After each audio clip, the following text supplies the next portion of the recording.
nama saya Daniel Semarianto. Di sini saya adalah salah satu mahasiswa dari Universitas Muria Tarakan di Fakultas Perikanan dan Ilmu Kelautan di jurusan Aquaculture. NPM saya 1740 1080 dan saya angkatan 17. Di sini saya akan menjelaskan ringkasan materi dari pertemuan 6 dan pertemuan 7. Yang materi pertemuan 6 adalah tentang parasit Platyhelminthes. Parasit ini merupakan parasit yang tergolong dari cacing yang berukuran kecil dengan 4 pengelompokan, yaitu ada Monogenia, Digenia, Teramotoda, dan Cestoda. Nah, parasit yang pertama yaitu ada ektoparasit, yaitu parasit yang terdapat pada bagian luar dan inang atau hopes yang terinfeksi. Biasanya terdapat pada bagian kulit, insang, dan bagian mulut pada ikan. Yang kedua adalah Gyrodactyliasis, yaitu penyakit ini banyak ditemukan pada sirip dan kulit ikan dengan bentuk tubuh kecil dan memanjang seperti oval. Siklus hidupnya tidak memiliki inang perantara, jadi hanya memiliki satu induk saja. Nah, dan juga penularan parasit ini melalui kontak langsung antar individu ikan. Nah, seterusnya ada parasit Dactylogriliasis, yaitu memiliki ciri khas, yaitu bentuk tubuh pipih dan simetris bilateral, warna transparan, mempunyai binti mata 2 pasang, panjang tubuh 1 sampai dengan 2 mm. Pada bagian anterior memiliki 4 lekukan. Nah, biasanya parasit ini menyerang benih ikan mas, terutama yang berukuran 3 sampai dengan 10 cm. Dan infeksinya tidak fatal kecuali intensitas penyerangan tinggi. Yang selanjutnya ada Diplozoonosis.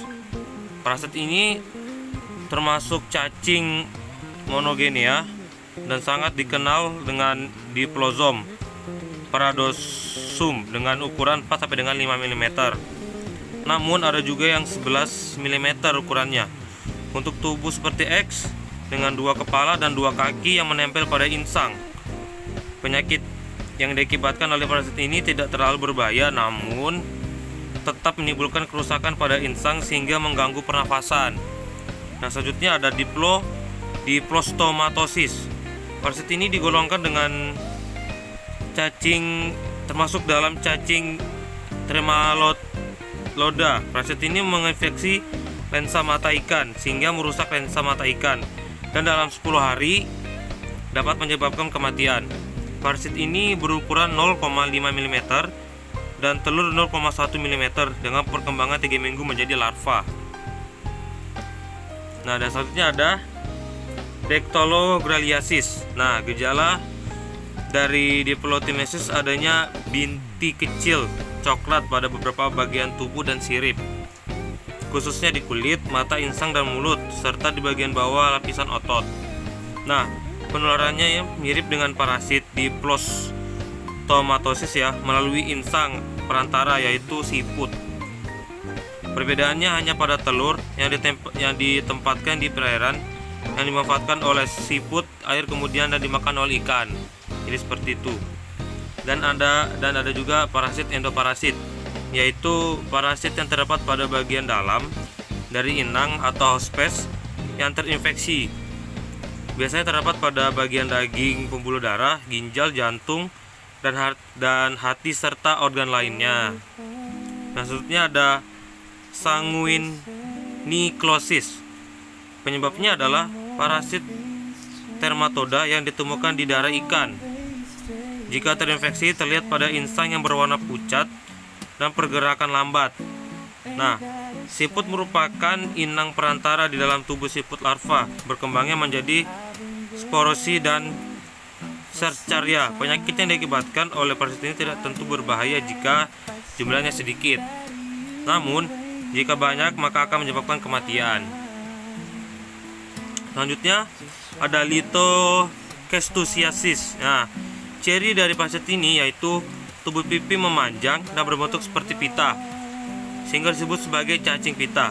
Gejala klinis dengan terlihatnya bintik putih pada perut ikan, lele dumbo, Siklus hidupnya sama dengan cacing pita lainnya, mulai dari telur keluar bersama melalui fases ikan ke dalam air. Selanjutnya terjadi embrionisasi yang memerlukan waktu 10 menit hingga 14 hari. Oke, sekian dari materi 6 ini, dan kita akan lanjut di materi ke-7, yaitu tentang parasit jamur. Nah, jamur merupakan nama lain dari fungsi yang mempelajari tentang mikroorganisme eukariotik yang bersifat non-fotosintetik dan kebanyakan berperan sebagai saprofit, namun beberapa jenis jamur bersifat parasit. Nah, itu adalah pengertian dari jamur. Dan ini peran fungsi, bermanfaat dan merugikan. Yang bermanfaat diantaranya adalah fermentasi alkohol, pembuatan tempe, menghasilkan antibiotik. Jamur bisa dimakan edible mushroom sebagai sumber obat-obatan, sebagai pengurai bahan organik, sebagai pengendali penyakit secara hayati. Yang bersifat merugikan diantaranya sebagai penyebab penyakitnya baik manusia maupun hewan. Oke, parasit jamur pada ikan ada 5. Yang pertama ada Saprolegnia, yang kedua Branchiomycosis, yang ketiga Trichodia, yang keempat Chilodonella, yang kelima Ictoponus. Oke, kita masuk yang pertama, yaitu Saprolegnia. Nah, penyakit watermolts menginfeksi bagian tubuh ikan yang terluka dan telur ikan, menyerang ikan air tawar dan air laut, memicu datangnya bakteri atau parasit lain. Gejalanya kapas berwarna putih sampai coklat keabu-abuan pada tubuh ikan. Itu adalah ciri dari jamur Saprolegnia. Oke, kita lanjut ke Branchiomycosis.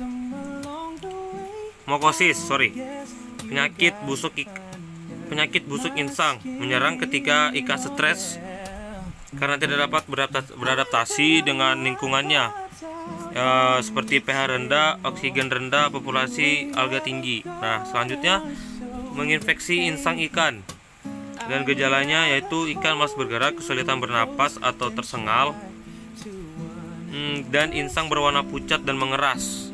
Itu adalah ciri dari jamur Branchiomycosis.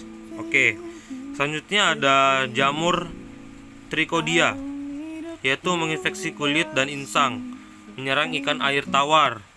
Populasi meningkatkan ketika musim peralihan dan musim panas ke musim hujan.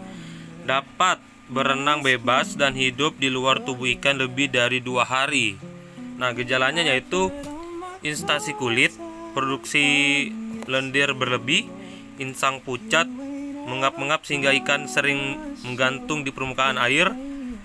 Terus nafsu makan mulai menurun, gerakan lemah, sirip ekor rusak, dan berwarna kemerahan akibat pembuluh darah kapiler pada sirip pecah. Nah, itu adalah ciri dari Trichodia. Dan selanjutnya ada jamur Chilodonella.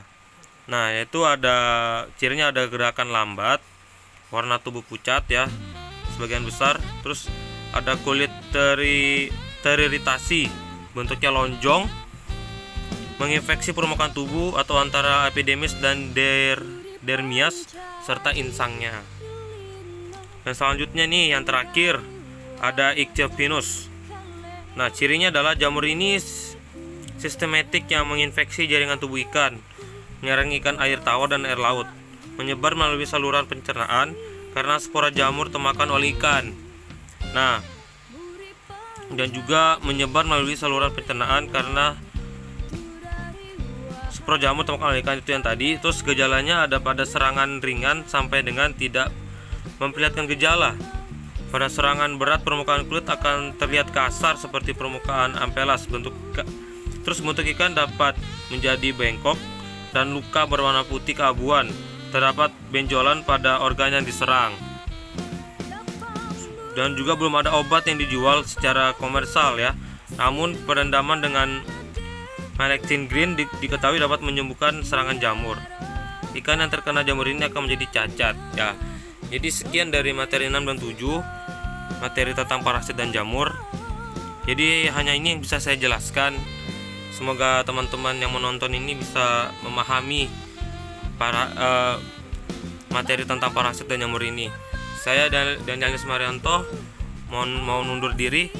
Selamat mendengarkan dan selamat belajar. Terima kasih.